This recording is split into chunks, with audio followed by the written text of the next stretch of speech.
Hello and welcome to the TMP, the Meeting Point Podcast, episode 3. Today we are delighted to have with us Beno from the Sora car team. Welcome to the States, Beno. How are you? Hey, thank you, Adrian. I'm fine. Thank you for asking. That's perfect. Yeah, I'm fine. Here, starting with the podcast, I'm excited to see what you have bring with Sora card and the new neo-banking solution.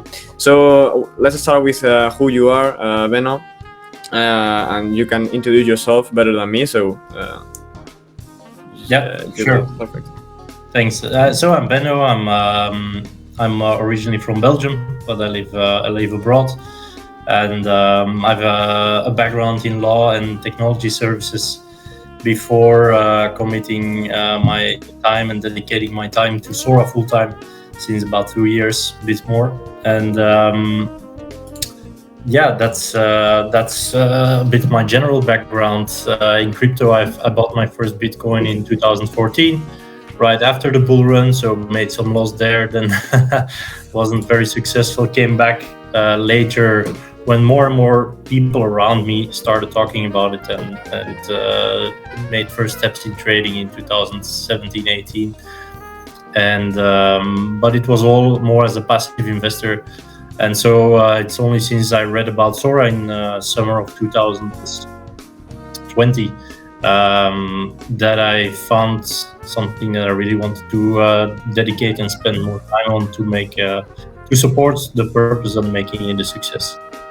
And so I started with Polka Swap Community Collective, joined that team about 2 years ago, a bit more than 2 years ago, and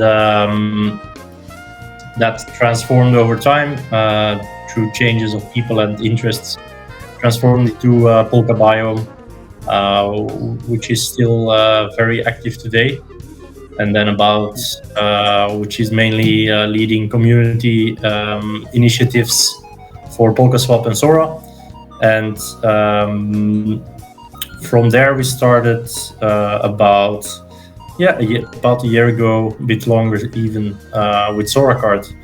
And so the idea started taking shape a bit earlier, but it was more limited to what we are envisioning today and what the product is looking like today. So it's very, very exciting and interesting to see how the product evolves and expands over time, and very excited that finally after a lot of hard work we enabled the signups about a month ago.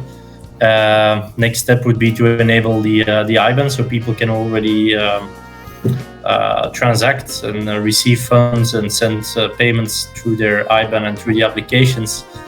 And then the biggest next milestone will be to have the card in your hands, virtual and physical, with the crypto to fiat exchange enabled. There's a lot of things coming after that, but I think that's what me and most people look forward to most for now. That's great. So excited about podcast about Sora in general and the Sora card. By the way, my thesis is our podcast. Nice. So it's an amazing AMA DEX. So let's jump into the Sora card. If you want, Beno, you can give us an introduction. If you have to write a titular to a new seller, what would you say about Sora card? I would keep it short. So Sora is, I would say, a neo-banking solution offering an IBAN and debit card, so traditional finance, into self-custodial decentralized crypto solutions, which allows for the user to have all his assets in one place in as much self-custody or self-ownership as possible. And that can be in an application of choice. So currently we start with Sora Wallet on mobile and Polka Swap on web, but it will soon be expanded. And basically we want to offer the user or offer a solution to users who value freedom to give as much ownership and interoperability as possible between all his assets and the traditional finance and payments world and crypto portfolio. That's a bit the summary and the idea, and that That's great. You mentioned about self-custody. Can you explain a little bit more what self-custody means for a person who don't know about self-custody and what really means, for example, the real freedom of Sora card? Yeah, sure. So the self-custody in the Sora card solution is, just to be clear, it's only about your crypto assets. So it's not about your fiat or your euro or US dollar. That will always be in the custody of the bank. So self-custody means self-ownership, self-management over your assets. You literally hold the keys to your assets, and only you. So to give a simple example, imagine you have money in a vault, and the self-custodial solution would mean that you have the keys to the vault yourself, and you have the only keys to the vault. In a custodial solution, there would be, for example, a guard next to the vault who has the keys in his hand, and if you give him the right password, he opens the vault for you.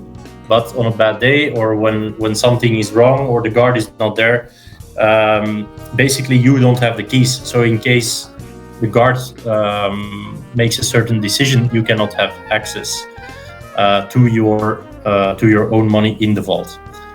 That's a bit simplified, the difference. And I hope. Okay, so we have talked about self-custody, and now let's talk about what's the principal difference between a traditional banking card and the Sora card. Yeah, it's a good question.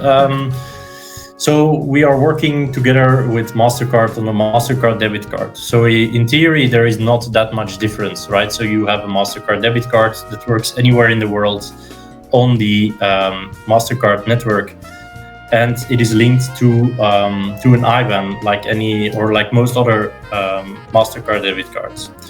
The difference, I would say, is that the way that you can top it up or basically add funds to that IBAN, the account, but the bank account basically that is linked to your card. You can do it both with crypto and through other through SEPA, so through other bank transfers, or top it up with your other debit and credit cards. So that's a bit the difference with a normal bank account. So as mentioned, the main difference is in the accessibility to crypto. So you can buy crypto with the account, and you can top up your balance with crypto. Versus other crypto cards, most other crypto cards that we currently see, or the popular solutions, they are not connected to an IBAN, so to a bank account, but they're connected to your crypto account, and they only allow you to spend directly your crypto. So what we offer with the IBAN is that you can have all the banking features like SEPA transactions, which are the common bank transactions, SWIFT transactions, foreign exchange, etc. So the suite of features that we offer with Sora cards is much wider than the most crypto cards. And on top of that, because we went for this solution, the crypto can remain in self-custody, as we discussed before, in your self-ownership, which is very difficult or not possible at the moment with the other crypto cards. Yeah, so if I'm a common user, a common person walking in the street, and I want to use the Sora card, where I have to start? I have to download an app. I want to. I don't know.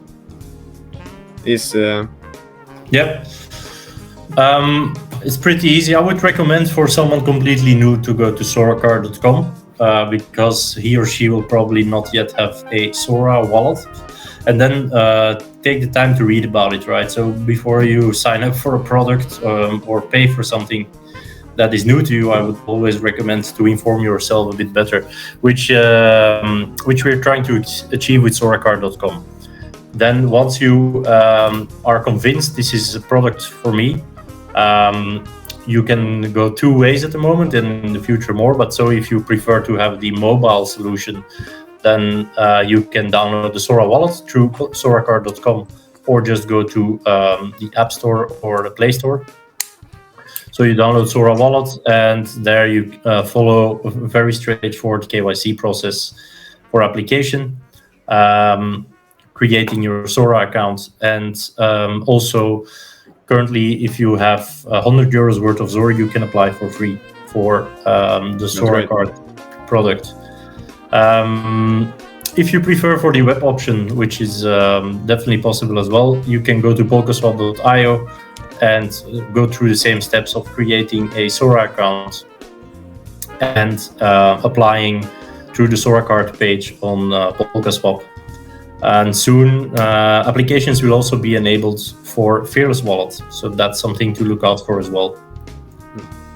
So you have in the banner of the Sora card, the phrase value freedom.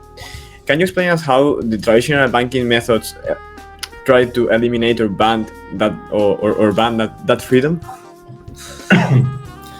Yeah, sure. There's a few ways to look at it, right? So, but in general, as I explained or gave the example before with the vault and the guard, the bank simplified holds the access or has the access to your accounts, to your own funds, to your own money. They can choose in times of crisis or whatever reason to limit or freeze your account or to limit certain transactions. What else they do is they take risks or they reinvest your money that is actually belongs to you. They are also subject to governmental control. So there's a lot of data sharing around that. And those are certain limitations to freedom that crypto can take away, right? But at the same time, the traditional banking system or a bank account and a card still gives you a lot of freedom. It allows for people that to participate in the financial system in basically in most of the world's economy. And more and more we are growing towards a cashless society. And not everyone has the luxury, unfortunately, to have a bank account and to have that access to purchase or to receive funds anywhere they go. And so with Sora card, we on top of that, there is of course now the crypto system, which is delivers or offers even more freedom through decentralized finance solutions. But that it's only a very small part of the world currently that has access to it or that is engaged with it. And so with Sora card, we offer a bit the best of both worlds. We offer an IBAN, a bank account with the card to allow you to participate in the financial system, while at the same time give you as much as possible that freedom to act and to invest and to have the ownership over your assets. So, for example, you could say, okay, I'm going to go 95% in crypto, and only if I need cash or money to spend, I'm going to put it on my bank account and then spend it, and that's all in one application. Going with this point, how do you consider that we can, down from the sky, this crypto world, this DeFi world, decentralization to a person that have, for example, to sell a person who sells tomatoes in the supermarket? I don't know. So. Yeah. So is the question, how do we make them use DeFi? Yes, how we get down this from the sky. Yeah, that's a very good question, and I think it's $1 million question. If there was a very straightforward answer, then many people would do it, and it would be a lot more adopted already. But I think you should think about what do they currently use, and first of all, does DeFi actually user experience-wise improve their situation? Otherwise, it will be very challenging to get the masses behind it if the user experience is worse. Most people don't really care about that freedom, or they don't understand the intrinsics of the banking system, and so it's or they don't care. And so the user experience should come first. So how exactly are we going to improve their life? It can be by offering something cheaper or by pushing less buttons. And so I think that is where the key lies, together with getting more support from the regulators and from the financial industry itself. And I think that that is happening. So there is definitely a shift and a lot more investment and interest from the traditional finance world in DeFi, and so we're going to get there step by step. But I think it's crucial if you want to get, as you mentioned, the guy selling tomatoes on the market. It should be easy and better than the current solution that he is using. So now let's jump into this world, into the crypto world, and let's compare. For example, you say about other crypto cards.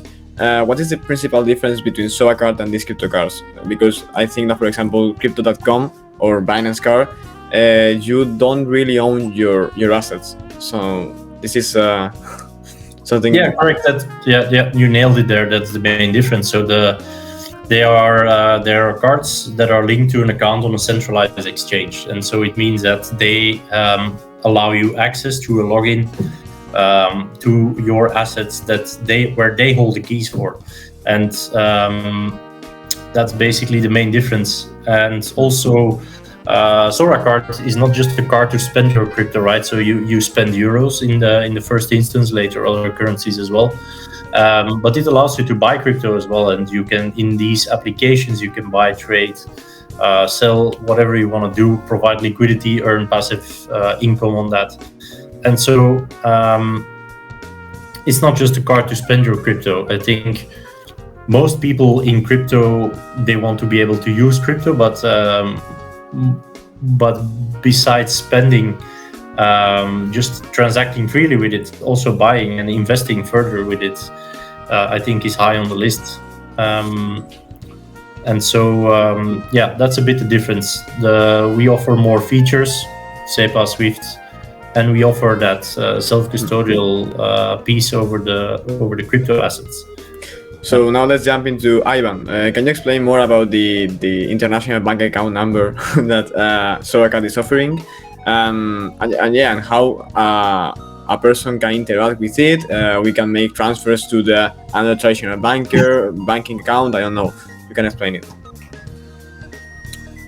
Yeah, I think it's pretty straightforward. But so for maybe people from outside of Europe, not everyone there has this IBAN. So it stands for International Bank Account Number, as you mentioned. Simply put, it allows you to use or to make or receive international payments. And so some countries use a distinct system for domestic transfers with a different kind of identification system. But basically the IBAN is the account number you need for international transfers. And it's a unique number that helps the other party identify your account to make sure that the funds are being sent to the right person or account. And it allows you to participate in the international payment system. And in the business side, if I'm, for example, running a new business and I want to interact with the Sora card, what benefits does the business attract from Sora card? Yeah, I think similar as to the consumer. So we will over time make a few more customized features, let's say. But in general, a lot more companies are receiving or doing payments partially in cryptocurrencies. And the good thing is that they can now easily manage all their treasury or their company assets through one application. So we're also integrating ADAR, the Advanced Digital Asset Router application.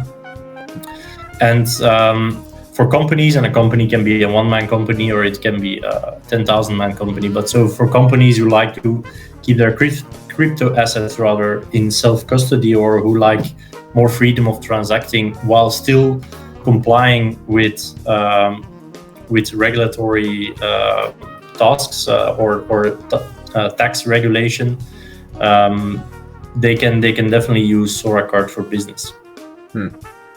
Yeah, for example, it can be the Polkadot and Kusama treasury proposals with all the treasury funds.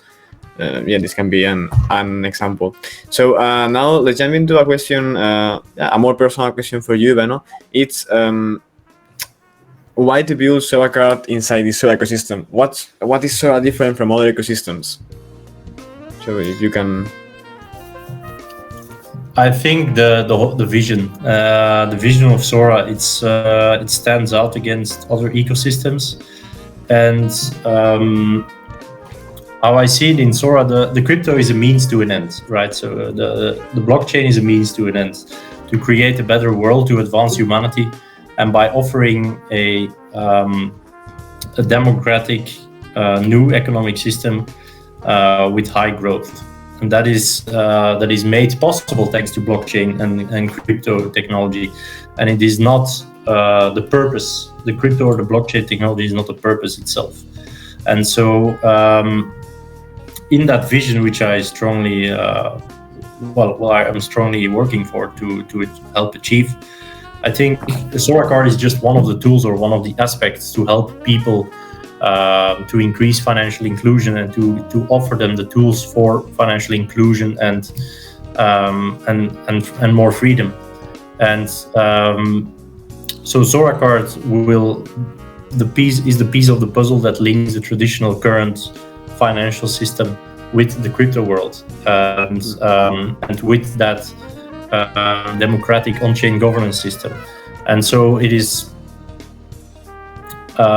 It's like a key to the both worlds that you have in one application, and it fits perfectly in line with the other things that are being built, like PolkaSwap,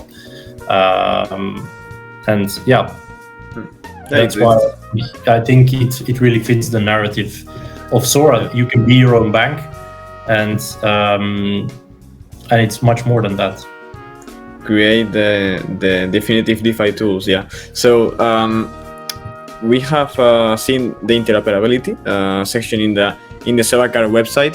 As you have said, Sora Card is like the meeting point of all these Sora products and with the traditional finance system.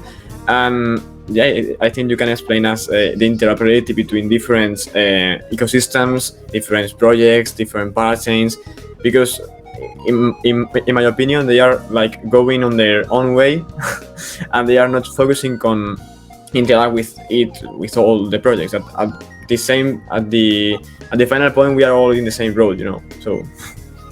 So yeah, how Sora Card helps the interaction and the interoperability, yeah. Yes. So I think Sora Card itself, brings mainly the interoperability between decentralized finance and centralized or traditional finance. And so the first gateway is through the Sora network. Later that will probably be expanded. And so the main interoperability within crypto or within several or between several blockchains is on the DeFi side itself, on the crypto side itself. So by tapping into, for example, PolkaSwap, the user has access through the bridge to the Ethereum ecosystem, and soon multi-EVM and the whole Polkadot ecosystem as well. So it's another connection piece in all these in the interoperability. It's not the final solution, but it's an important one because it allows for interaction and interoperability between the DeFi world and the CeFi world, but while not having to go through a centralized crypto solution. And so what is, I think, very good on the banking side is that it's very highly regulated. So you rarely hear of events like what happened to FTX and or to Luna. So if you can directly bridge from this highly regulated world into your self-custodial crypto assets, then I think it's a safer and cheaper way to manage your finances than having to go through centralized entities that have certain control and that also have a central vulnerability. Talking about security over your financials, how Sora Card guarantees the security of your assets? Yeah, it's a good question. to go back to the self-custody, the biggest point of risk there is you, the user, right? So we give more security by Sora is a decentralized blockchain, so there is not really one single point of failure and or one single entity that controls the transactions. So in that regards, it offers you, the user, more security, but it also gives you higher responsibility. So this solution as it is now is probably not for everyone. So not every crypto investor wants to take the responsibility or the ownership of having their own keys and being the sole responsible over that, and potentially losing that and thus losing forever the access to their wallet. So this higher security or that we offer comes with a certain risk, and so it's probably not for everyone at this stage. But I do think that people who value their freedom and are a bit more seasoned in the crypto world will appreciate the solution this way. Yeah, it's an interesting option that you can log in Podcast App with your Google Drive account. So this is something really useful for people who don't want to install like a traditional wallet like Fearless Wallet or Polkadot.js. It's great to interact with a person who don't know about this crypto world, no, or this .sama world. So yeah, I think that's interesting. So let's talk about the countries. Where do you can sign up for the Sora card? Where you don't can? Where if there is any type of regulation with this? Yeah, again, it sounds like a simple topic, and there's a few simple answers, but for applying it can become a bit more complex. So, very simply put, Sora card can be used like any other MasterCards all around the world on the MasterCard network. So, at more than 90 million merchants. That's huge. I mean, that opens a lot of possibilities. But who can apply for Sora card?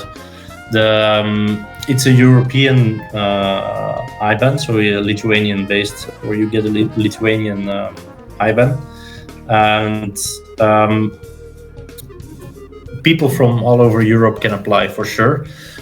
Because of anti-money laundering regulation, the card issuer is always a little bit more cautious towards applicants from outside of Europe.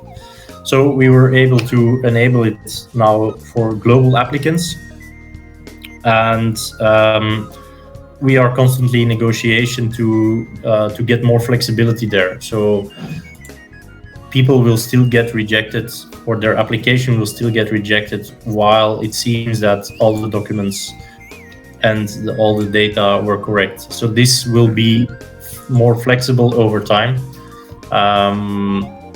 It's just that the good news is that since we opened the applications for non-European residents,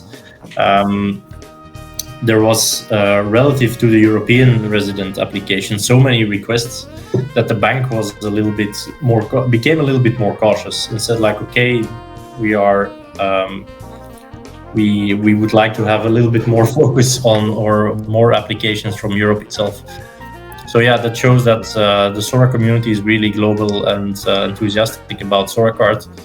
But the consequence is that currently they have become, and with they I mean the card issuer, have become a little bit more strict or cautious towards applicants from outside of Europe. We're working on that flexibility. It will definitely step by step be more enabled. Unfortunately, we have no say at all in the decision and application process. So we can only try to find more wiggle room and see what we can do. And I understand some people can be frustrated,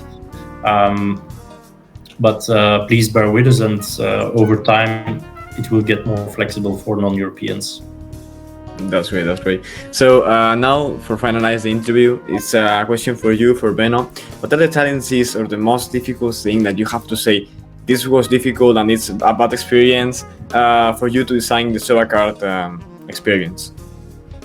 Yeah, that's a good question. I think towards expectations management, towards anyone, towards the community, of course, towards the Sora developers, towards our banking partners, towards myself even. Everyone is excited and everyone is contributing and doing their best to make it work. But you need to communicate between so many people, and sometimes you over communicate, or in your enthusiasm you misjudge certain timelines, or you underestimate the impact of a certain piece of work on other people's work. So this expectations management is crucial. So constantly challenging communications on and to make sure that you have understood the right things, and making sure that you don't make the community or make false promises to other people. So yeah, that's an ongoing challenge. It will, I think, through any project, this keeps going. This never stops.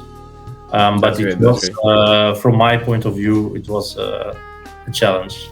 Yeah, no, for sure. It's complicated to design a new technology that it's not there outside. So, yeah. So thank you so much, Beno, for stay today with us and talk about Sora Card more in detail than in the week event. That, by the way, it was an amazing space in the week event. I hope you like it. And yeah, thank you so much, Beno, for being with us. And see you soon in another podcast. We can make another one soon explaining podcast swap or whatever you want. So thank you so much for being with us, Beno. If you want to say something to conclude the space. Thanks a lot, Adrian, for all your work and for inviting me. And looking forward to your other episodes. Perfect. So and for our listeners, thank you so much for listening to us today, and see you soon in another TMP podcast. Thank you.